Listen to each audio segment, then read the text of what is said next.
He's surrounded by trees that's often found in his dreams. Aloft in the clouds he pours his sound on a sword to force a smile on his cheeks. Oral shrouds compound his visage, wings about when he speaks. An occultic veil dawns around the ground when he leaps. A forest sprouts, an old crown and a wreath upon his brow. Profound, he's lost but found his soulful actor to the sea.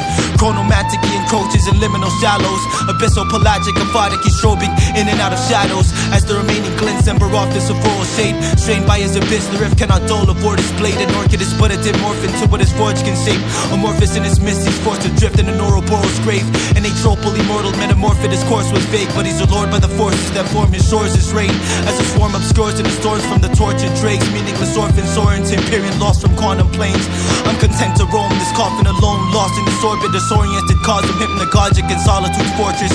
I'm set apart from the stars that wander in misfortune. Just a dying haze, the remnant of a blinding grace of highland orchards. Voltaic violets, my light is strange. The night is stray as butterflies align my grave. I crave the night's embrace. Before the dawn ignites my pain, my breath is siphoned. Eyes afraid from the vengeful ultraviolet blaze that his fire wakes.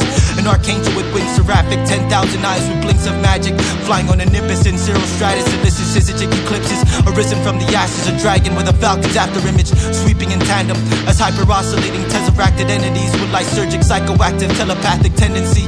An ambigrammate, photo-optic, gigantic, Celestine with Kodo Amatsukami, conjurate, manifested destiny.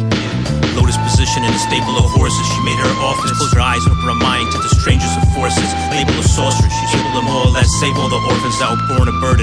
Eventually found their way onto a doorstep. Continue to pray for the poor kids, strengthen associations. Perhaps the synapses is strengthened like braiding cables and torsions. She made offerings at the temple, which she paid with endorphins. Very much took on the traits of the waters. She moved with the wave as it courses, and attained the fables of fortunes. Thumbing through the esophagus, a table of tortoise. She consumed shrooms and a tea, but she was famous for sauces. She had labeled the portions, made sure it's all safe and then sorted. But instead, she proceeded and just ate all the morsels. Soon her mind started spinning like a dreidel in pauses. As entities manifested, she forgot her body and her mind straight and divorced it. She felt her navel was an orifice, a seed germinated into a tree that burst out of her abdomen, a giant maple tree but contorted, slowly taking shape in the gorges, forming a cradle of corpses. That's what made her so gorgeous. Reality just faded into orbit, afraid she would forfeit, achieving ego death, hanging on to the agonal feeble breath. Watch her day break and continue to absorb it. Studied her reflection like she was painting her portrait. Crouched under the creek, her features shifted, her face was amorphous, melting away in the water as if the physical space was absorbent. She fell back and closed her eyes as she just lay in the mosses. The decision a sage who gives the light of understanding to other men must have within himself a self-renewing source of wisdom.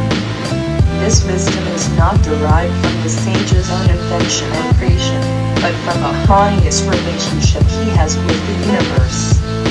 He contemplates the life of man in the universe and the movement of fate acting through the power of truth and the right, and this gives him insight into the destinies of men. But these are not his own thoughts. At best, he is able to perceive the way and to describe what he sees.